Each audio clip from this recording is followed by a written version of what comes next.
سب کے اوپر ہم دیکھ رہے ہیں کہ جی اجرک جو ہے وہ ہمیں نظر آ رہی ہے، اور اسپیشلی جو سامنے بھی میں آپ دیکھ رہی ہوں جو پورٹریٹ پڑی اس میں بھی اجرک نظر آ رہی ہے. یہ کیا کنیکشن ہے جو اسپیسیفکلی جو ہر ایک کے بہت ساتھ اجرک کے اسپیشل ساتھ؟ کنیکشن ہے، بہت زیادہ، کیونکہ اجرک ہم لوگوں کی ایک آئیڈینٹی ہے.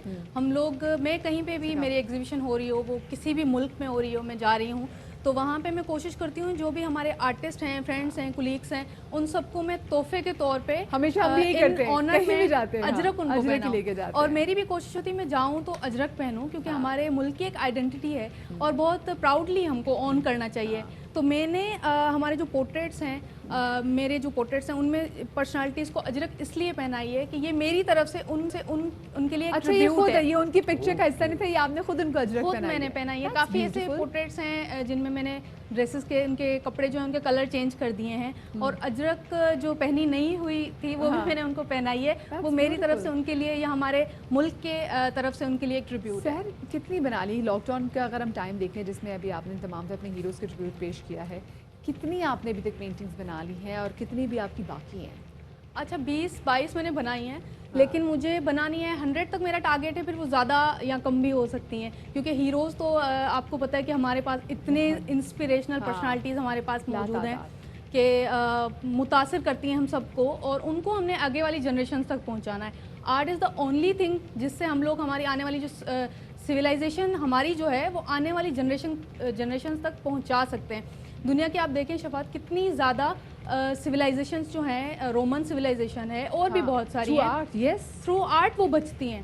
تو ہم لوگوں کو آرٹ میں، اب میں نے پہلے فیمنزم پہ کام کیا تھا، لیکن آئی تھوٹ کہ اب وائل لاک ڈاؤن میرے بابا سید ماکن شاہ رضوی وہ رائٹر ہیں، وہ کتاب لکھ رہے تھے جو سندھ کے سورما اور ہیروز کے حوالے سے تھی. میں نے جب ان سے ڈسکس کیا تو میرے مائنڈ میں یہ آئیڈیا آیا کہ کیوں ان کو ویژولائز کروا سکتے ہیں ہم، کیوں نہ ان کو ویژولائز کروایا جائے. بڑا خوبصورت خیال ہے ویسے یہ کہ جو ہیروز ہیں ان کو ذرا ویژولائز کریں تاکہ ذرا ان سے کنیکشن تھوڑا سا نزدیک تر ہو. بڑی اچھی سوچ ہے. لیکن اب آپ کی جو 100 کا فگر آپ نے رکھا ہے، کیا سوچ کے رکھا ہے کہ 100 ہیروز؟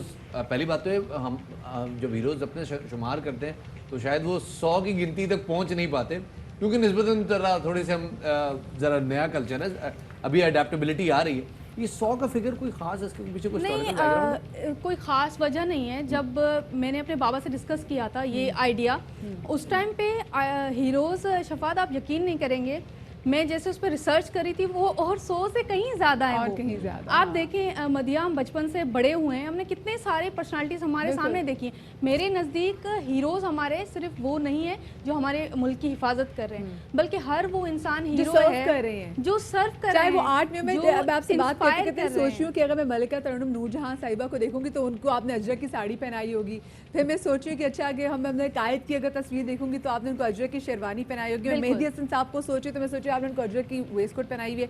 تو وہ تمام سے چیزیں جو آپ اجرک ہیں وہ آپ اپنی پینٹنگ میں ایک تو محبت، ایک تو سندھ سے بھی، ہمارے کلچر کا بھی کوئی حصہ ہے، اور ساتھ میں ہمارے ہیروز کو بھی ٹریبیوٹ. بالکل. اور یہ سارے ہیروز جو ہیں یہ ہمارے نیشنل ہیروز ہیں. بالکل. جیسے ہماری زبانیں، ساری جو زبانیں ہماری ہیں وہ ہماری نیشنل زبانیں ہیں، اسی طریقے سے ہمارے جو بھی ہیروز ہیں ہمارے ملک کے، ہم نے سب کو اون کرنا ہے، ان سے پیار کرنا ہے، سب ہیروز کو اون کرنا ہے. Very beautiful thought. تو یہ thank you very much for being with us. اور خواتین و حضرات، اپنے ہیروز کو یاد رکھنے کا، ان سے قریب تر رہنے کا اس سے بہتر ذریعہ اور کوئی نہیں ہے.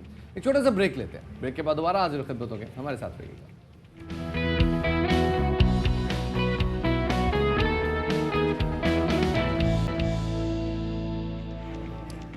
بسم اللہ الرحمن الرحیم. مرکز آئے ہو جناب، بہت شکریہ، مہربانی، آپ لوگ آئے، تشریف لائے، بیٹھے نہیں یار، چائے شائے پی کے جائے. نہیں جناب، آپ لوگوں کو باخبر سویرا کے راؤنڈ 2 میں خوش آمدید کہہ رہے ہیں. اور اب سے کچھ دیر بعد مریم نواز شریف جو ہیں وہ اسلام آباد ہائی کورٹ میں پیش ہونے جا رہی ہیں، کیونکہ آج نیب نے جو درخواست جمع کرائی ہے اس حوالے سے سماعت ہونی ہے اسلام آباد ہائی کورٹ میں، اور اس میں مریم نواز شریف اور کیپٹن صفدر دونوں پیش ہو رہے ہیں. بالکل جی. اور ٹھنڈے ٹھنڈے مری سے جو ہیں وہ روانہ ہو چکے ہیں وہاں پہ جو ان کی رہائش کا ہے، اور اب سے تھوڑی دیر بعد وہ جیسے جیسے اپڈیٹس آتے رہیں گی ہم آپ کے ساتھ شیئر بھی کرتے رہیں گے کہ اس حوالے سے کیا اپڈیٹس ہیں. اور ساتھ میں وفاقی وزیر ریلوے شیخ رشید صاحب کی جو کتاب ہے لال حویلی، اس حوالے سے بھی پروگرام میں بات کریں گے. کہتے ہیں جی لال حویلی سے اقوام متحدہ تک، تو ذرا وہ بھی ان سے بات کریں گے. اور بہت کچھ ہو رہا ہے جناب پڑوسی ملک میں اور دوسرے پڑوسی ملک میں، یعنی کہ بھارت اور چین کے درمیان کیا کچھ ہو رہا ہے، اس حوالے سے بھی انشاءاللہ جنرل امجد شعیب صاحب ہمارے ساتھ حاضر خدمت ہوں گے کچھ دیر میں. اور ساتھ میں کوئی آپ کو امید ہے ان سے؟ نہیں مجھے پتا آپ کس طرف جا رہی ہے. نہیں مجھے بتائیں شہباز.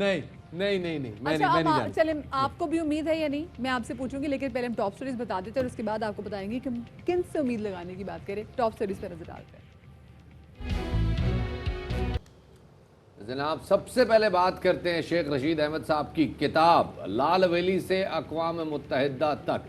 ہمارا جو عید شو ہوا تھا اس میں شیخ صاحب نے ذکر کیا تھا اس کتاب کا کہ جناب یہ کتاب آنے والی ہے، اور اب یہ کتاب آ گئی ہے جی. بڑے بڑے سیاسی انکشافات ہو گئے ہیں. ان کا کہنا ہے کہ طاہر القادری اور عمران خان کی لندن ملاقات میں دھرنے کے معاملات طے پا گئے تھے. بالکل جی. اور آزادی مارچ پر گجرانوالہ میں حملہ ہوا تو عمران خان نے کنٹینر سے وزیر داخلہ چودھری نثار کو فون کیا. انہوں نے لکھا کہ بے نظیر بھٹو کے قتل سے 24 گھنٹے پہلے جن شخصیات پر شک کا اظہار کیا تھا ان کے خلاف مقدمہ درج نہیں ہوا. خیر جو انہوں نے اپنی جو کتاب لکھی ہے لال حویلی سے اقوام متحدہ تک، اس میں جو تہلکہ خیز قسم کے انکشافات کے اسی حوالے سے بات کریں گے. اور ہمارے ساتھ موجود ہیں شیخ رشید صاحب خود. شیخ صاحب بہت شکریہ آپ کا کہ آپ نے ہمیں وقت دیا. شیخ صاحب یہ کہیے گا کہ آپ نے تو اپنی کتاب میں بڑی سیاسی انکشافات کے دھماکے کر دیے ہیں، اس پہ کام آپ نے کب کرنا شروع کیا تھا؟ کام تو کچھ میں نے بہت پہلے کیا ہوا تھا. اب جب بیماری سے میں اٹھا تو میرے پاس کافی ٹائم تھا اور میں بیمار زیادہ ہو گیا تھا، بہت زیادہ ہی ہو گیا تھا. اللہ نے مجھے نئی زندگی دی تو میں نے کہا اسے مکمل کر دوں. اور ویسے میں ابھی 25-30 صفحے اور لکھنا چاہتا تھا لیکن بیماری نے مجھے جھنجھوڑ دیا اور میں بہت ویک ہو گیا اور میرے لنگز جو ہیں وہ افیکٹ ہو گئے تھے، اس لیے میں نے جلدی ختم کر دی. میرا 50 صفحے اور لکھنے کا ارادہ تھا. ابھی 50 صفحے تو امانت ہو گئے. چلیں وہ تو پھر ہم آپ سے انشاءاللہ اس کا جو اگلا ایڈیشن ہوگا اس میں لیں گے. لیکن بہرحال یہ امانت ہوتی ہے. جب آپ ایک کتاب لکھ رہے ہوتے ہیں تو بڑا ذہن تیار ہو رہا ہوتا ہے کہ میں نے بھی یہاں تک جانا ہے، کتاب کو یہاں لے کے جانا ہے، اور بڑی تحقیق بھی ہوتی ہے ساتھ میں اور بڑی یادداشت بھی آتی ہے سامنے. تو آپ کو لگتا ہے کہ لوگوں کو اس کتاب میں کچھ نیا ملے گا؟ میں نے عام نوجوانوں کے لیے جو بے سر و سامانی کے عالم میں ہوں، جن کے پاس باپ کا نام نہ ہو، خاندان نہ ہو، پیسے نہ ہوں، جاگیردار نہ ہوں، انڈسٹریلسٹ نہ ہوں، عام گلی محلے بھابڑا خانے سے اٹھے اور 14 وزارتیں کریں. میں نے دنیا کا ریکارڈ توڑا ہے. اور ان لوگوں کے لیے جو اس دنیا میں کچھ کر کے جانا چاہتے ہیں ان کے لیے میری کتاب ایک دستاویز ہے کہ وہ دیکھے کہ ایک نوجوان لڑکے نے جس کا کوئی خاندان میں بھی سیاست میں نہیں تھا اور کوئی اس کو سپورٹ حاصل نہیں تھی، اس نے 14 وزارتوں کو ہیڈ کیا، جو کہ دنیا میں آج تک اس کا کوئی ریکارڈ نہیں ہے کسی شخص نے 14 وزارتیں کی ہوں. اچھا شیخ صاحب کہ آپ کی جو کتاب کا ٹائٹل ہے لال حویلی سے اقوام متحدہ تک ہے، تو لال حویلی میں تو چلیں آپ رہتے ہیں لیکن آپ نے اقوام متحدہ کے حوالے سے بات بھی کی، تو کس طریقے سے اور کس حوالے سے آپ نے ذکر کیا یو این او کا؟ میں نے یو این او کا ذکر اس لیے کیا جس طرح ایک آدمی سپاہی بھرتی ہوتا ہے، اس کا دل کرتا ہے کہ وہ ایس پی ریٹائر ہو. جب میں نوجوان تھا میرا دل کرتا تھا میں موچی دروازہ خطاب کروں، میں کراچی ککری گراؤنڈ خطاب کروں، لیاقت باغ خطاب کروں. اسی طرح میرے دل میں تھا کہ میں اللہ وہ وقت لائے کہ میں اقوام متحدہ سے خطاب کروں. 1985 میں نے جنرل اسمبلی سے خطاب کیا. یہ اس وقت جنرل اسمبلی میں بہت سارے سربراہ بیٹھے ہوتے تھے، اس طرح نہیں ہوتی تھی کہ بھئی ایک آدمی آئے تقریر کرے چلے جائے. میری یہ خواہش تھی زندگی میں کہ ایک دن میں بھی قومی اقوام متحدہ کی جنرل اسمبلی سے خطاب کروں. لال حویلی میں ہر 13 اگست کو خطاب کرتا ہوں، اس لیے میں نے یہ ٹائٹل کا نام بھی یہ رکھا کہ ایک شخص لال حویلی جس کے نیچے وہ کتابیں بیچا کرتا تھا، اس نے اتنی ترقی کی کہ اس نے اقوام متحدہ سے خطاب کیا، اقوام متحدہ میں خطاب کیا. سیاسی انکشافات کی تھوڑی سی بات کرتے ہیں. آپ نے محترمہ بے نظیر بھٹو شہید کے قاتلوں کے حوالے سے بھی ذکر کیا ہے. کچھ بتائیے گا اس حوالے سے، کوئی ایسی چیز جو ابھی تک عوام کے سامنے نہیں آئی؟ حال میں جب گاؤں میں ایک چھوٹا سا کیس ہو تو مخالف پارٹی ضرور جاتی ہے. بے نظیر کی سارے کیس کے دوران کوئی آدمی، آصف زرداری، آصفہ بھٹو صاحبہ، بلاول بھٹو صاحب، کوئی شخص کیس کے دوران نہیں گیا، کوئی وکیل بھی نہیں گیا.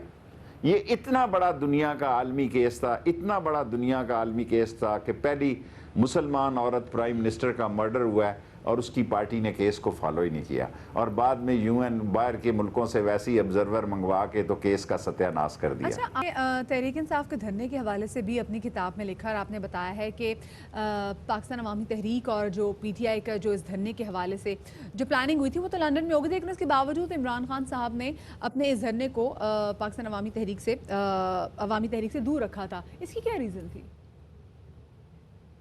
مجھے نہیں معلوم، طاہر القادری صاحب نے مجھے پیغام بھیجا عمران خان کے نام کہ وہ چاہتے تھے کہ عمران خان دھرنے کا جلوس لے کے منہاج القرآن کی طرف آئیں اور یہاں سے دونوں جلوس مل کر نکلیں، لیکن عمران خان صاحب اس کے لیے راضی نہ ہوئے، اور میں نے طاہر القادری صاحب کو آ کے بتا دیا کہ آپ اپنا جلوس نکالیں گے اور عمران خان صاحب اپنا جلوس نکالیں گے، اور مجھے انہوں نے پوچھا طاہر القادری صاحب نے آپ کدھر، میں نے کہا جی میں نے تو ظاہر ہے عمران خان کے ساتھ ہونا ہے۔ سو طاہر القادری صاحب کی یہ خواہش تھی کہ دھرنا اکٹھا ہو، جلوس اکٹھا ہو، اکٹھی تقریریں ہوں، لیکن عمران خان صاحب اس کے لیے راضی نہیں۔ یہ سیاسی انکشافات تو آپ سے انشاءاللہ ہم سنتے ہی رہیں گے اور سنتے رہتے ہیں، لیکن ذرا وزارتوں کے حوالے سے بات کر لیں۔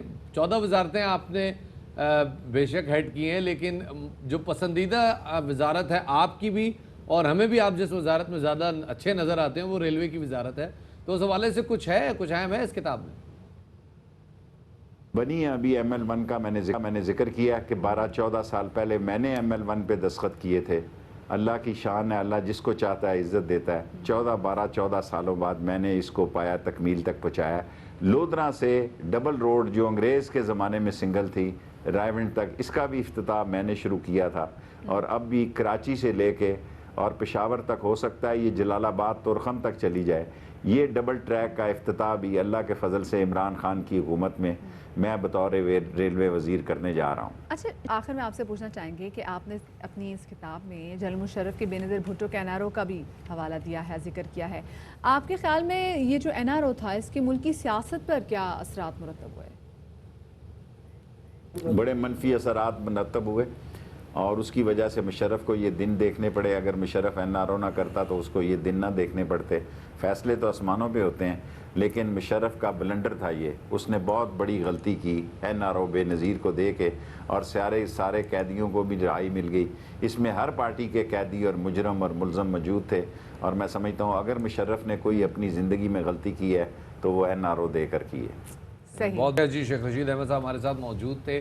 کتاب ہے لال حویلی سے اقوام متحدہ تک، اور اس کتاب میں بڑے سیاسی انکشافات بھی ہیں، بڑی سٹرگل کی سٹوری بھی ہے، اور ساتھ ہی جو مزیدار چیز لگی ہے کہ اس میں انہوں نے اپنی منسٹری، اپنی فیورٹ منسٹری ریلوے کے حوالے سے بھی بات کی ہے، ML1 منصوبے کے حوالے سے بالکل سے بات۔ اور لیکن مجھے کیوریوسٹی ہو رہی ہے وہ جو 50 صفحے رہ گئے ہیں نا اس میں، کیونکہ وہ بیمار پڑ گئے تھے، اور آپ کو معلوم ہے کہ ہمارے ساتھ ایچ شو میں بھی شیخ رشید صاحب موجود تھے، تو جو ان کی ٹرو اوریجنل کلرز تھے نا وہ ان کلرز میں نہیں تھے، because he was very down, ان کی طبیعت ٹھیک نہیں تھی، انہوں نے جلدی جو اپنی کتاب بھی مکمل کر لی، لیکن شفاعت نے سوچی وہ جو 50 صفحے ہیں 50 صفحوں میں وہ کیا لکھا، مزید کتنے انکشافات ہو جاتے ہیں۔ اگلا ایڈیشن کا پھر ویٹ انتظار رہے گا کہ اگلا ایڈیشن کب چھپے گا۔ یہ ٹیزر تو نہیں دیا شیخ صاحب نے ہمارے شو میں، ہے نا؟ این ممکن ہے جی۔ ایک عام خبر شامل کرتے ہیں یہاں پہ۔ اسپیکر سندھ اسمبلی آغا سراج دورانی کہتے ہیں بلدیاتی اداروں کی کارکردگی سب کے سامنے ہے، نیا ایڈمنسٹریٹر کون ہوگا مجھے نہیں معلوم، ایڈمنسٹریٹر لگانا میرا کام نہیں، میرا کام اسمبلی چلانا ہے۔ آپ کو ایک بار پھر بتاتے چلیں کہ اسپیکر سندھ اسمبلی آغا سراج دورانی کہتے ہیں کہ بلدیاتی اداروں کی کارکردگی سب کے سامنے ہے، نیا ایڈمنسٹریٹر کراچی کون ہوگا مجھے نہیں معلوم، ایڈمنسٹریٹر لگانا میرا کام نہیں، میرا کام اسمبلی چلانا ہے۔ جی تو دوسری جانب وزیر اعلیٰ پنجاب عثمان بزدار کی زیر صدارت اعلیٰ سطح کا اجلاس ہوا ہے، جس میں کوہ سلیمان کے پانی کو ضائع ہونے سے بچانے کے لیے چھوٹے ڈیمز بنانے پر غور کیا گیا ہے۔ وزیر اعلیٰ پنجاب نے 4 سمال ڈیمز پر ابتدائی کام شروع کرنے کی بھی منظوری دے دی ہے۔ عثمان بزدار نے کہا کہ پانی کو محفوظ بنانے اور استعمال کے لیے سمال ڈیمز کا منصوبہ اہمیت کا حامل ہے، پانی کے ذخیرے کے لیے چھوٹے ڈیم بنانا وقت کی اہم ضرورت ہے، اور پنجاب حکومت چھوٹے ڈیمز کے لیے مختلف آپشنز پر بھی غور کر رہی ہے۔ چھوٹے ڈیموں کی تعمیر سے پسماندہ علاقوں میں پینے کا صاف پانی میسر آ سکے گا۔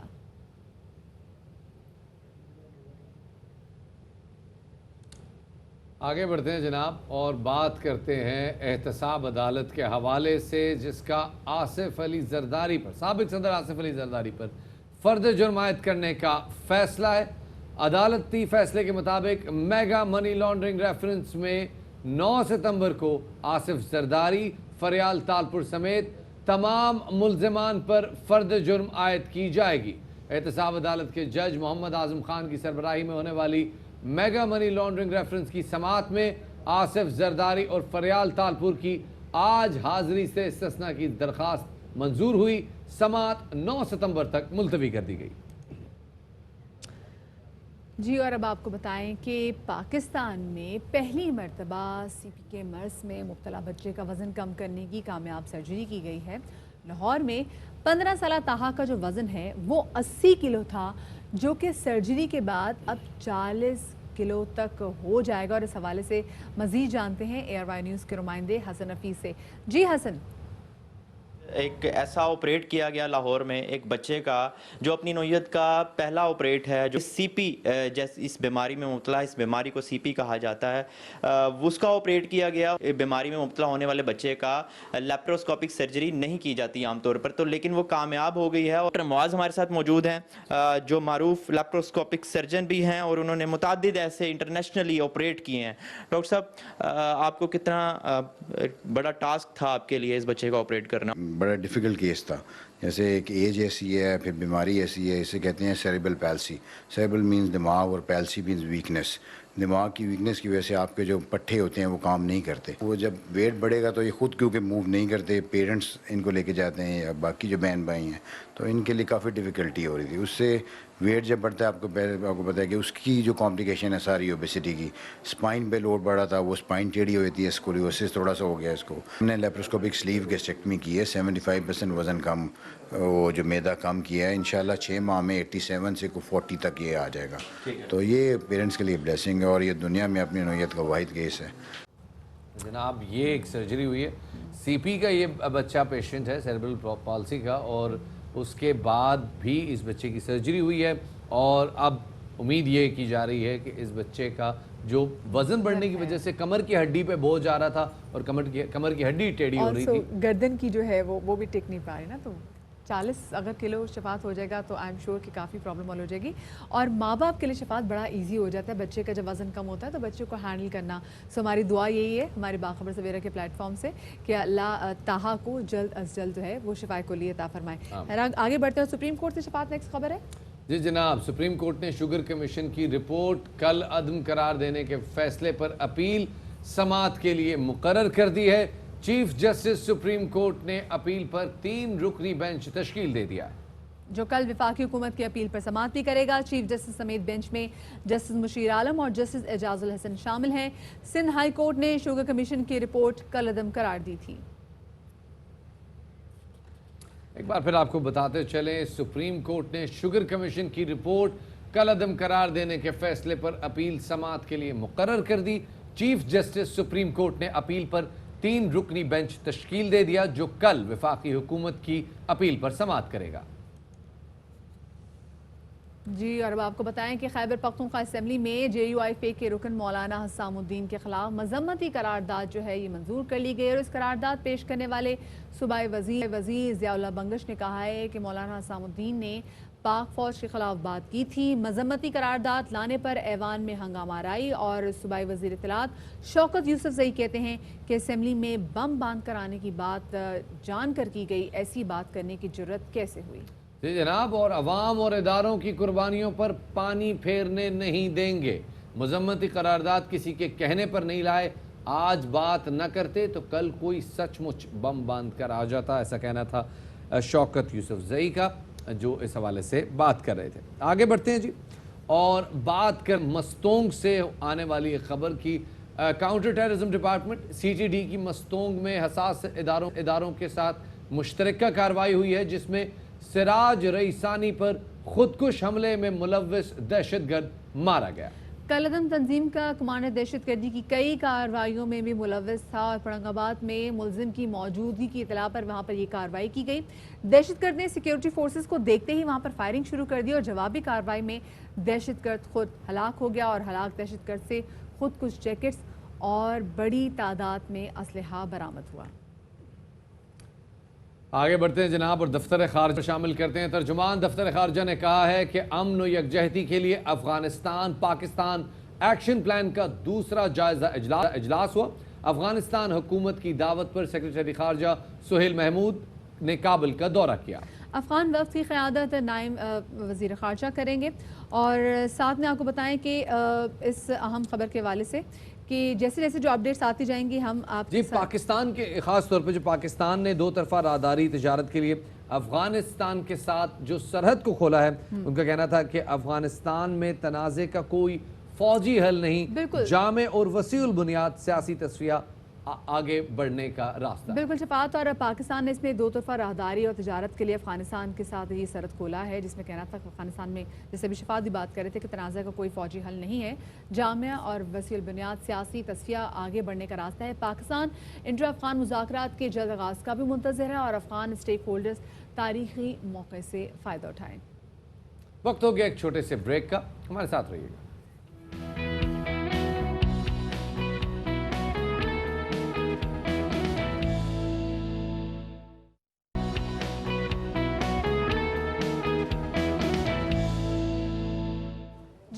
Welcome back after the break. آپ نے دیکھا ہے کہ ہمارے معاشرے ہماری سوسائٹی میں پیرنٹس جو ہیں وہ کتنی تگ و دو کے ساتھ شفاعت اپنے بچوں کو پڑھاتے ہیں۔ پہلے وہ پورا سرو جیسے ان کا بچہ پیدا ہوتا ہے وہ کوشش کرتے ہیں کہ جس کا کسی اچھے اسکول میں ایڈمیشن ہو جائے، کیونکہ جب اچھے اسکول میں ایڈمیشن ہوگا تو پھر تو بچہ اچھا سیکھے گا اور بڑا بندہ بنے گا اور ہمارا نام بھی روشن کرے گا۔ پھر مطلب چھوٹے سے بچے کو جس کی عمر 2 سال ہوتی ہے پہلے تو جا کے اس کو کنڈرگارٹن بھیجتے ہیں، پھر وہاں سے دیکھتے ہیں کہ اس کو اب کون سے بڑے اسکول میں بھیجنا ہے، اور اس کے بعد جتنی جمع پونجی ہوتی ہے بچے کی پڑھائی پہ لگا دیتے ہیں۔ لیکن کبھی کبھی شفاعت ایسا ہوتا ہے کہ بچے وہ خاص سیکھتے نہیں جو ماں باپ سیکھنا چاہ رہے ہیں۔ جی بچہ 4 سال کا جیسے ہی ہوتا ہے، بلکہ 2.5 سال کا جیسے ہی ہوتا ہے، تمام پیرنٹس کی زبان پہ ایک ہی ترانہ ہوتا ہے۔ 2.5 سال آپ کم بتا رہے ہیں، مطلب زیادہ بتا رہے ہیں؟ نہیں پیچھے 1.5 سال 1.5-2 سال جی جیسے ہوتا ہے جی، تمام پیرنٹس کے زبان پہ ایک ہی ترانہ ہوتا ہے جی، اسکول پبلک اسکول فلانا اکیڈمی فلانا اکیڈمی۔ یہ ایک کچھ پیرنٹس ایسے ہیں جو آؤٹ آف دا باکس سوچتے ہیں، اور کچھ بڑے مطلب ریئر ہیں، اور hats off to such parents. لیکن ایسے میں بعض اوقات جو بچے ہوتے ہیں وہ بھی ذرا ایکسٹراڈنری ہونے چاہیے، اور لٹرلی ایسا ہو رہا ہے ماشاءاللہ۔ ہاشم اور نور اور ان کی والدہ عروج یہ ہمارے ساتھ آج موجود ہیں، ان سے بھی ذرا بات کریں گے، لیکن پہلے آپ کو اتنا بتا دیں جی کہ یہ جو ان کے ساتھ یہ چھوٹے صاحب بیٹھے ہوئے ہیں، آپ مجھے دیکھ رہے ہیں، چلو ہاتھ ہلا دیں، یہ جناب بین الاقوامی مقابلوں میں حصہ لیتے ہیں، اور ایک سامنے ایک چمچماتی ہوئی ٹرافی نظر آ رہی ہے جو کہ آپ نے دیکھا ہے کہ جی بچے جیت کے لائے ہیں۔ وہ جو ساتھ میں چھوٹی سی پری بیٹھی ہے، پیاری سی گڑیا بیٹھی ہے جناب، ان کا نام ہے نور سعید۔ اوئے ہوئے نور کو تو ہنسی آ گئی، شرما گئی ہے، تھوڑی شرما گئی ہے۔ یہ بھی پاکستان کی نمائندگی کر چکی ہے جناب، اور یہ بھی انٹرنیشنل ممالک میں انٹرنیشنل مقابلوں میں حصہ لے چکی ہے۔ کسی اسکول میں یہ لوگ بچے نہیں پڑھے۔ جو ان کی اماں ہیں عروج سنگھ، ٹھیک ہے، جو عروج ہے یہ کمپیوٹر انجینئر ہیں، اور ماشاءاللہ سے کیا انہوں نے بچوں کو ٹرین کیے۔ تو میں سب سے پہلے تو عروج کے پاس سے چلتی ہوں، کیونکہ عروج آپ کو بہت مبارک ہو، آپ نے کیا کمال طریقے سے اپنے بچوں کو ٹرین کیا، اور ہوم اسکولنگ کا کانسیپٹ پاکستان میں نا مطلب اس کو لانے کے لیے بڑا ٹائم لگے گا، لوگ مانتے نہیں کیونکہ ہمارے سوسائٹی کا پریشر ہی بڑا ہوتا ہے۔ آپ نے کیسے کیا یہ سب؟ First of all thank you so much.